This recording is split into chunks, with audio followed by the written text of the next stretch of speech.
सिंह हमारे साथी हैं।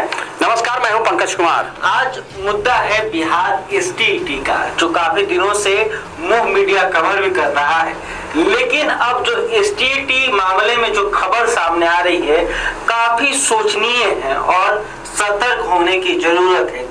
जिस तरह से बिहार एसटीईटी में दो भाग हो गए हैं, एक मेरिट और नॉन मेरिट, और दोनों एक दूसरे के खिलाफ लगातार मीडिया में बयान भी दे रहे हैं और आंदोलन भी कर रहे हैं।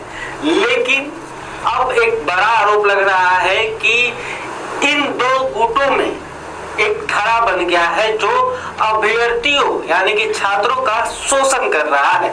इसे चंदाखोर कहा जा रहा है, तो कोई कह रहा है कि बड़े पेट वाले ये लोग हैं और ये लोग प्रदर्शन करने के नाम पर, कोर्ट जाने के नाम पर अभ्यर्थियों से पैसा उसील रहे हैं।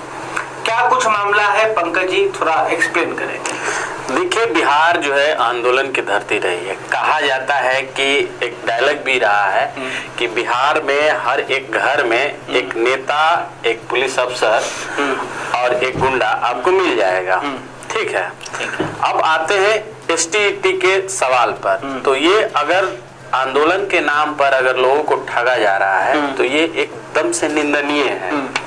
और जिस तरीके से हमारे पास जो पुख्ता सबूत जो हाथ लगे हैं उसमें एसटीईटी का भांडाफोड़ होता आज नजर आ रहा है। मेरिट और नॉन मेरिट दोनों ग्रुपों का आज जो भांडाफोड़ हो रहा है, इससे सबसे बड़ा सवालिया निशान खड़ा हो रहा है ऐसे ग्रुप पे जो आंदोलन के नाम पर चंदाजीवी बन चुके हैं। यह ऑडियो सुनिएगा। केस के नाम पे अलग अलग ग्रुप बनाए हैं और दोनों लोग छुट्टियां बना रहे हैं। अच्छा, अब दोनों तरफ के नेता जो हैं ऑलरेडी प्रारंभिक में चुने जा चुके हैं। अच्छा, जो लीडर है, हाँ, जो प्रमुख रूप से लीडर हैं उनकी नौकरी सिक्योर है। अच्छा, प्राइमरी डिवीजन में खुद शिक्षक बन गए। अच्छा, ये लोग छुट्टियां बना के आपस लड़ना चाहिए सरकार से कि आपने कहा था कि सारे क्वालिफाइड की नौकरी तब की, ये मांग होनी चाहिए। फिर वो अलग ग्रुप बना दिया कि मेरिट वाला का हो जाए, तो मेरिट वाला का होगा तो नॉन मेरिट वाला ऐसे नहीं होगा। क्वालिफाइड मंत्री जी बोल रहे हैं कि सबका नौकरी होगा। और केस करने के लिए पैसा भी वसूल रहा है। हाँ, अपने ग्रुप बना के पैसा वसूल रहा है। अच्छा, आपने ऑडियो सुना।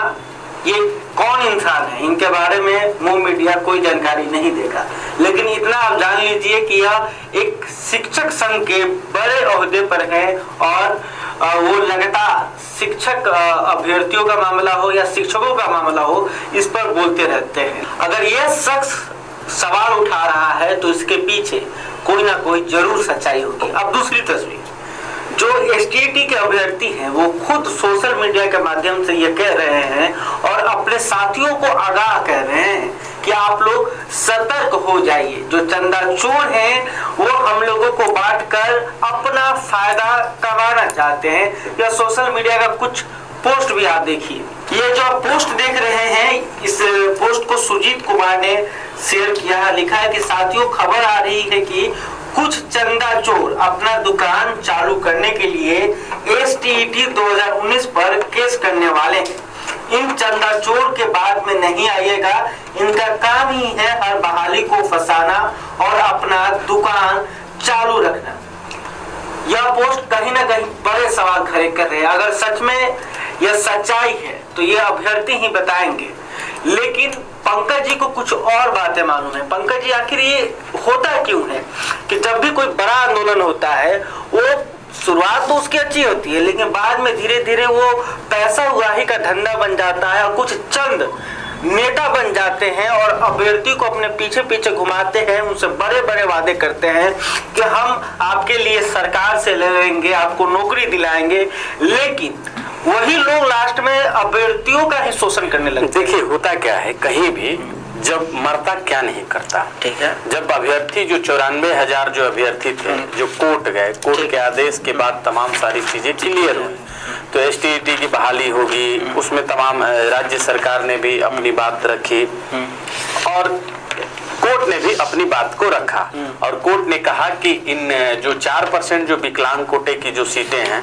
तो सरकार ने कहा कि हम उसको छोड़ के बाकी का हम अपॉइंटमेंट करना चाहते हैं। उसके लिए कोर्ट में एक सरकार जो हाई कोर्ट ने जो स्टे लगाया हुआ था जो प्राइमरी स्कूल टीचर की जो बहाली थी, तो हाईकोर्ट ने जो स्टे लगाया था सीटीईटी का जो मामला था, ठीक है, 23 नवंबर 2019 की जो बात है, ठीक है। तो उसमें क्या था कि प्राइमरी टीचर 91,000 थे और सेकेंडरी टीचर जो थे वो 30,000 थे।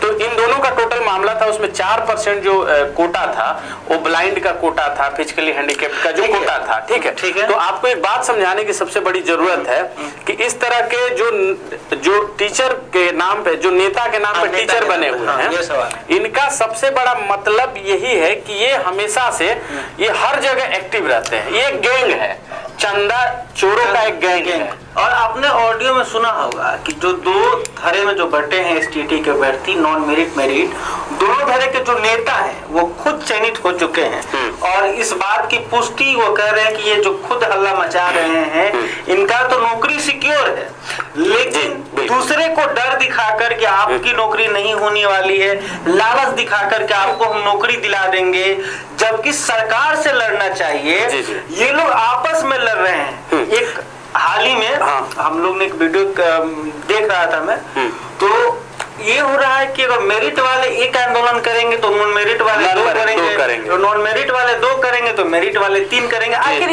ये हो क्या? देखिए, इसमें सरकार से लड़ने की जरूरत है, मेरिट नॉन मेरिट का सवाल नहीं है। सब अभ्यर्थी हैं और इसमें सरकार को हस्तक्षेप करने की जरूरत है कि एक तो बहाली लेट से हुई, ठीक है, उसके बाद भी अगर सरकार जो है नए बहाली करने जा रही है, मेरिट नॉन मेरिट जो भी है सबका बहाली होना चाहिए। और किसी भी एग्जाम में इतिहास रहा है कि जो फॉर्म भर दिया तो सबका चयन होना, मतलब सबका चयन होना जो है लाजमी नहीं है।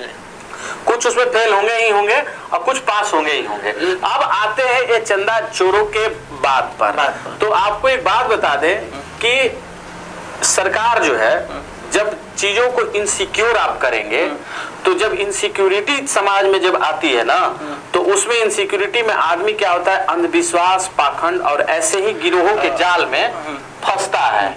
आपने देखा होगा जब देश में लॉकडाउन था, तो लॉकडाउन में क्या हुआ कि लोगों से 8-8, 9-9 हजार, 10-10 हजार रुपए एम्बुलेंस वालों ने वसूला, क्योंकि वो उनकी मजबूरी थी। उसी तरीके से ये लोग जो हैं, एक गरीब निर्धन अभ्यर्थी जो छात्र है, इतना मेहनत करने के बाद वो एसटीईटी एग्जाम पास किया और टीचर बनना चाह रहा है, लेकिन हुआ क्या कि किसी खामी की वजह से, ठीक है, अब इन लोगों को आपस में ही बांट दिया, इसलिए गया ताकि 2 लोगों का लंबे समय तक बहाली ना हो, क्योंकि जब तक बहाली नहीं होगा तब तक ही आंदोलन होगा, क्योंकि जैसी बहाली हो जाएगा आंदोलन खत्म हो जाएगा, और आंदोलन अगर खत्म हुआ तो इनकी दुकान बंद हो जाएगी, कमाई का जरिया खत्म हो जाएगा, कमाई का जरिया खत्म हो जाएगा। तो इनके चक्करों में ये जो अभ्यर्थी है, हमारा काम है जागरूक करना, तो अभ्यर्थी आप हैं, तो अभ्यर्थी आए अपना पैसा लगा। देखिए पंकज जी, बात यही उठ रहा है कि भैया आंदोलन करने में अब किस बात का पैसा खर्च हो रहा है। आप तो नेता नहीं है कि आपको कार्यकर्ता दूसरे जिलों से बुलाना है,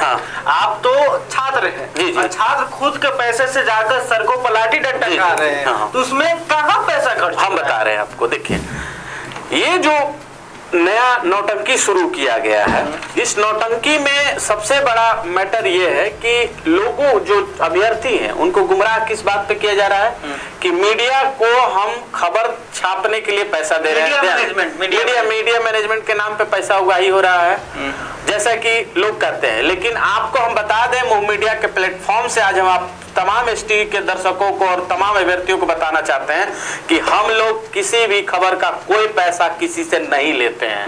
हम फ्री ऑफ कॉस्ट आपकी खबर चलाते हैं, फ्री ऑफ कॉस्ट हमारे पत्रकार, हमारे जर्नलिस्ट, हमारे सहयोगी आपकी खबर करते हैं, चाहे रोड पर, चाहे सड़क, कहीं भी, बरसात में भी जाके आपकी खबर करते हैं, आप आंदोलन करते हैं। तो इसलिए आपको हमारा काम है आगाह करना। अब आते हैं, इसके बाद गुमराह करते हैं कि हम कोर्ट में फीस देंगे। तो आपको बता दें कि बहुत सारे ऐसे लॉयर हैं, वकील हैं जो फ्री ऑफ कॉस्ट, और सुप्रीम कोर्ट की गाइडलाइन है प्रो बोनो केसेस लड़ने का कि हर लॉयर को साल में 2 केसेस लड़ना है, प्रो बोनो। तो प्रो बोनो का मतलब होता है फ्री में।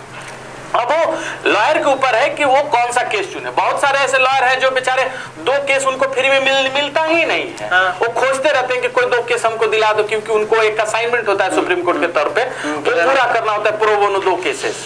तो अब बताइए कि जब सब कुछ फ्री में हो रहा है, बच्चे आ रहे हैं घर से अपना लंच लेके आते हैं, तो फिर ये जो पैसा वसूलने का जो काम किया जा रहा है वो पैसा कहाँ जा रहा है? कहाँ जा रहा है? सबसे बड़ा सवाल ये देखिए, सोशल मीडिया की भी